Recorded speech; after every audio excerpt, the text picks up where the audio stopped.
Goeienaand vir almal van julle wat my pinpost gemis het. Ek is Lizelle Kreer by Zel's Daily Dish. Ons maak vanaand krummelpap. Let op in die klas, maatjies.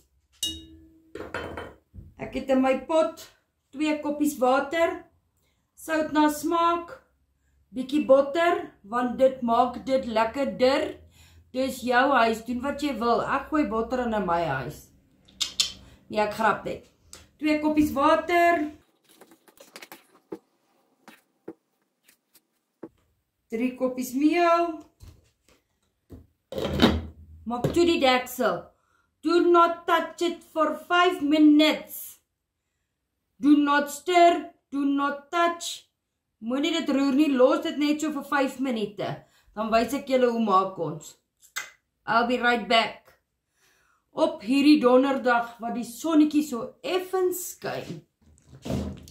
Ek het julle op pause gesit vir so 5 minute. Kyk nou wat doen ek. Vark.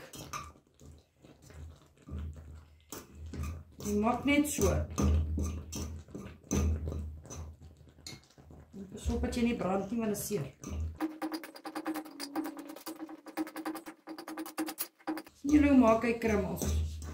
En hoe meer hy stoom, elke 5 minute as jy die deksel oplig, hoe meer hy stoom, hoe meer fynere krummels gaan hy maak. Nou los jy hom net so, dat hy verder stoom. Sit jou deksel op, los hom, elke 5 minute, 10 minute, dan krap jy hom net so met die vurk. Ek maak my krummelpap vir omtrent so 30 minute, dan is dit gaar. Elke ou se stoof verskil. So hou jou nou maar dop. Jy sal hom kyk as die krummeltjies gaar is, jy sal hom ruik, jy sal hom proe, jy sal nie melerig proe nie. I cannot even speak today. I don't know what's wrong with me. Ek smug. Maak hom, draai hom, baie lekker. Sien julle nou weer. Ek maak gou 'n bietjie gebraaide tomatie en eie.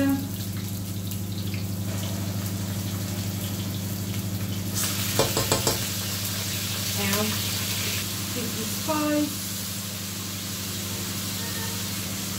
bietjie sout, bietjie peper. In die bekertjie het ek 2 teelepeltjies sopmix, bietjie tomatiesaus, bietjie chutney, bietjie worcestersaus. Ek gaan dit nou hier ingooi as die worsie klaar gebraai het. Om 'n lekker sousie te maak, 'n tomatie en 'n eie smoortjie. En dan wys ek julle hoe lyk dit as dit klaar is. Sissie eet nie pap nie. So ek het sommer vir haar net so 'n bietjie spaghetti gekook. En dan gooi ek net vir haar lekker sousie oor. Sommer net so spaghetti en 'n sousietjie.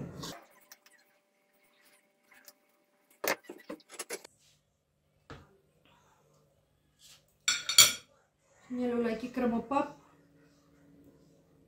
En is gaar, nie melerig nie. Draai hom.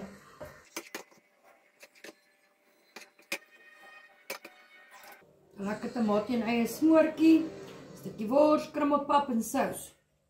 Dit is wat ons eet vir 'n donderdag. Julle moet 'n geseënde dagie hê. Like, follow, comment, share. Volg my asseblief op my YouTube channel en subscribe. Bye.